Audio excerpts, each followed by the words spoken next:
ಭಾರತ ಹಾಗೂ ಪಾಕಿಸ್ತಾನ ಎರಡೂ ರಾಷ್ಟ್ರಗಳು ಕದನ ವಿರಾಮಕ್ಕೆ ಒಪ್ಪಿಗೆ ಸೂಚಿಸಿವೆ ಎಂದು ಅಮೆರಿಕ ಅಧ್ಯಕ್ಷ ಡೊನಾಲ್ಡ್ ಟ್ರಂಪ್ ಟ್ವೀಟ್ ಮಾಡಿದ್ದಾರೆ.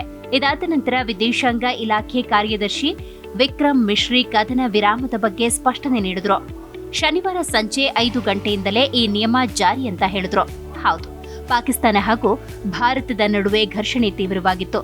ಇದರಿಂದ ಪಾಕಿಸ್ತಾನ ಸಾಕಷ್ಟು ನಷ್ಟ ಅನುಭವಿಸಿ ಸಮಸ್ಯೆಗೆ ಒಳಗಾಗಿತ್ತು. ಬಳಿಕ ದಾಳಿ ಬೇಡವೆಂದು ಭಾರತವನ್ನ ಸಂಪರ್ಕ ಮಾಡಿತ್ತು. ಎರಡೂ ರಾಷ್ಟ್ರಗಳ ನಡುವೆ ಅಮೆರಿಕ ಮಧ್ಯಪ್ರವೇಶಿಸಿ ಮಾತುಕತೆ ನಡೆಸಿತ್ತು. ಶಾಂತಿಯನ್ನ ಕಾಪಾಡುವುದಕ್ಕಾಗಿ ಭಾರತ ಇದಕ್ಕೆ ಒಪ್ಪಿಗೆ ಸೂಚಿಸಿದೆ. ಇದರಿಂದ ಎರಡೂ ರಾಷ್ಟ್ರಗಳು ಸದ್ಯಕ್ಕೆ ಕದನ ವಿರಾಮವನ್ನ ಘೋಷಣೆ ಮಾಡಿವೆ. ಈ ಕುರಿತು ತಮ್ಮ ಅಧಿಕೃತ ಎಕ್ಸ್ ಖಾತೆಯಲ್ಲಿ ಮಾಹಿತಿ ಹಂಚಿಕೊಂಡಿರುವ ಅಮೆರಿಕ ಅಧ್ಯಕ್ಷ ಡೊನಾಲ್ಡ್ ಟ್ರಂಪ್, ಭಾರತ ಮತ್ತು ಪಾಕಿಸ್ತಾನ ಕದನ ವಿರಾಮಕ್ಕೆ ಒಪ್ಪಿಗೆ ಸೂಚಿಸಿವೆ. ಇದನ್ನ ಘೋಷಣೆ ಮಾಡಲು ನನಗೆ ತುಂಬಾ ಸಂತೋಷವಾಗುತ್ತಿದೆ. ಈ ಒಂದು ನಿರ್ಧಾರದಿಂದ ಎರಡೂ ದೇಶಗಳಿಗೂ ಅಭಿನಂದನೆ ಸಲ್ಲಿಸುತ್ತೇನೆ ಎಂದು ಟ್ರಂಪ್ ಟ್ವೀಟ್ನಲ್ಲಿ ಬರೆದುಕೊಂಡಿದ್ದಾರೆ. ಟ್ರಂಪ್ ಟ್ವೀಟ್ ಬೆನ್ನಲ್ಲೇ ವಿದೇಶಾಂಗ ಇಲಾಖೆ ಕಾರ್ಯದರ್ಶಿ ವಿಕ್ರಮ್ ಮಿಶ್ರಿ ಕದನ ವಿರಾಮದ ಸ್ಪಷ್ಟನೆ ನೀಡಿದ್ರು. ಪಾಕಿಸ್ತಾನ ಕದನ ವಿರಾಮಕ್ಕೆ ಒಪ್ಪಿಕೊಂಡಿದೆ. ಅಮೆರಿಕ ಅಧ್ಯಕ್ಷರ ನೇತೃತ್ವದಲ್ಲಿ ನಡೆದ ಮಾತುಕತೆಯಲ್ಲಿ ಎರಡೂ ದೇಶಗಳು ಕದನ ವಿರಾಮಕ್ಕೆ ಒಪ್ಪಿಕೊಂಡಿವೆ. ಅಲ್ಲದೆ ಇದೇ ಮೇ 12ರಂದು ಎರಡೂ ದೇಶಗಳ ಆರ್ಮಿ ಮುಖ್ಯಸ್ಥರ ನೇತೃತ್ವದಲ್ಲಿ ಮಾತುಕತೆ ನಡೆಯಲಿದೆ ಅನ್ನೋದನ್ನ ಹೇಳಿದ್ರು.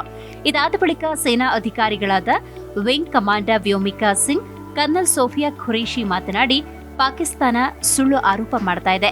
ಹಲವು ಭಾರತದ ನೆಲೆಗಳ ಮೇಲೆ ಪಾಕ್ ದಾಳಿ ಮಾಡಿ ಡ್ಯಾಮೇಜ್ ಮಾಡಿದೆ ಅಂತ ಸುಳ್ಳು ಹೇಳ್ತಾ ಇದೆ. ಆದ್ರೆ ನಮ್ಮ S-400 ಸಿಸ್ಟಮ್ ಆಗಲಿ ಯಾವುದೇ ಏರ್ ಬೇಸ್ಗಾಗಲಿ ಯಾವುದೇ ರೀತಿಯ ಹಾನಿ ಸಂಭವಿಸಿಲ್ಲ. ಪಾಕ್ ಮಾತ್ರ ನಮ್ಮ ದಾಳಿಯಿಂದ ಭಾರಿ ನಷ್ಟ ಅನುಭವಿಸಿದೆ ಅಂತ ಹೇಳಿದ್ರು.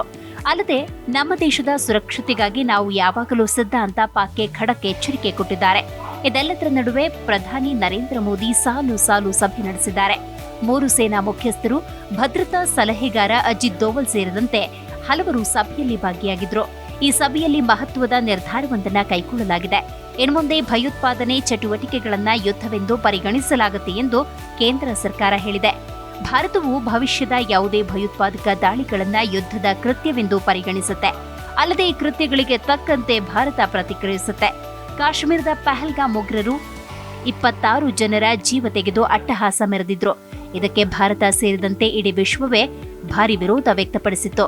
ಈ ರೀತಿಯ ಕೃತ್ಯಗಳು ಭಾರತದ ಗಡಿಯಲ್ಲಿ ಆಗಾಗ ನಡೀತಾನೆ ಇರತ್ತೆ. ಸದ್ಯ ಇಂತಹ ಘಟನೆಗಳು ನಡೆಯದಂತೆ ಭಾರತ ಮಹತ್ವದ ನಿರ್ಧಾರ ತೆಗೆದುಕೊಂಡಿದೆ. ಉಗ್ರರ ಚಟುವಟಿಕೆಗಳನ್ನ ಯುದ್ಧದ ಚಟುವಟಿಕೆ ಅಂತ ಪರಿಗಣಿಸುವುದು ಯಾಕೆ ಅಂತ ನಾವು ನೋಡ್ತಾ ಹೋಗೋದಾದ್ರೆ, ಭಾರತ ತನ್ನನ್ನ ತಾನು ರಕ್ಷಣೆ ಮಾಡಿಕೊಳ್ಳಬಹುದು. ಭಾರತವು ಜಾಗತಿಕ ವೇದಿಕೆಗಳಲ್ಲಿ ಉಗ್ರತ್ವ ವಿಷಯ ಪ್ರಸ್ತಾಪಿಸಬಹುದು. ಟೆರರಿಸಂಗೆ ಭಾರತ ಮಿಲಿಟರಿ ಪ್ರತ್ಯುತ್ತರ ನೀಡಬಹುದು. ಉಗ್ರತ್ವ ನಿರಂತರವಾಗಿ ಮುಂದುವರೆದರೆ ಮಿಲಿಟರಿ ಆಪರೇಷನ್ ಭಾರತ ರಾಜತಾಂತ್ರಿಕ ನಿರ್ಬಂಧ ವಿಧಿಸಬಹುದು. ಹಾಗಾಗಿ ಇನ್ಮುಂದೆ ದೇಶದಲ್ಲಿ ಭಯೋತ್ಪಾದನೆ ಚಟುವಟಿಕೆ ನಡೆದ್ರೆ ಅದನ್ನ ಆಕ್ಟ್ ಫಾರ್ ವಾರ್ ಅಂತ ಪರಿಗಣಿಸಲಾಗುತ್ತೆ. ಭವಿಷ್ಯದಲ್ಲಿ ನಡೆಯುವ ಉಗ್ರಗಾಮಿ ಚಟುವಟಿಕೆ ಯುದ್ಧದ ಚಟುವಟಿಕೆಯಾಗಿರುತ್ತೆ. ಇಂತಹವುಗಳಿಗೆ ಭಾರತದ ಭದ್ರತಾ ಪಡೆಗಳು ಸರಿಯಾದ ಉತ್ತರ ನೀಡುತ್ತವೆ. ಎರಡೂ ರಾಷ್ಟ್ರಗಳ ನಡುವೆ ತೀವ್ರ ಘರ್ಷಣೆ ನಡೆದ ಬೆನ್ನಲ್ಲೇ ಈ ತೀರ್ಮಾನವನ್ನ ಕೈಗೊಳ್ಳಲಾಗಿದೆ ಅಂತ ಹೇಳಲಾಗುತ್ತೆ. ಇನ್ನು ಭಾರತ ಮತ್ತು ಪಾಕ್ ನಡುವೆ ನಡೆದ ಆಪರೇಷನ್ ಸಿಂಧೂರ ಸದ್ಯ ನಿಲ್ಲಿಸಲಾಗಿದೆ. ಆದರೆ ಇಲ್ಲಿ ಗಮನಿಸಬೇಕಾದ ಒಂದು ಅಂಶ ಅಂದ್ರೆ, ಪಹಲ್ಗಾಮ್ ಘಟನೆಯ ಬಳಿಕ ಭಾರತ ತೆಗೆದುಕೊಂಡಿದ್ದ ಎಲ್ಲ ನಿರ್ಧಾರಗಳು ಜಾರಿಯಲ್ಲಿ ಇರಲಿವೆ. ವೀಸಾ ರದ್ದು, ಭಾರತದಿಂದ ಪಾಕ್ ಪ್ರಜೆಗಳು ಹೊರಹೋಗುವುದು, ಸಿಂಧೂ ನದಿ ಒಪ್ಪಂದ ರದ್ದು ಸೇರಿದಂತೆ ಅವೆಲ್ಲ ನಿರ್ಧಾರಗಳು ಚಾಲನೆಯಲ್ಲಿ ಇರಲಿವೆ. ಸದ್ಯಕ್ಕೆ ಭಾರತ ಕದನ ವಿರಾಮಕ್ಕೆ ಮಾತ್ರ ಒಪ್ಪಿಗೆ ನೀಡಿದ್ದು ಗಮನಾರ್ಹ. ಇನ್ನು ಕದನ ವಿರಾಮ ಅಂದ್ರೆ ಏನು ಅಂತ ನೋಡೋದಾದ್ರೆ, ಹಿಂಸಾಚಾರವನ್ನ ನಿಲ್ಲಿಸುವುದು ಮತ್ತು ಶಾಂತಿಗೆ ಅವಕಾಶ ನೀಡುವುದು.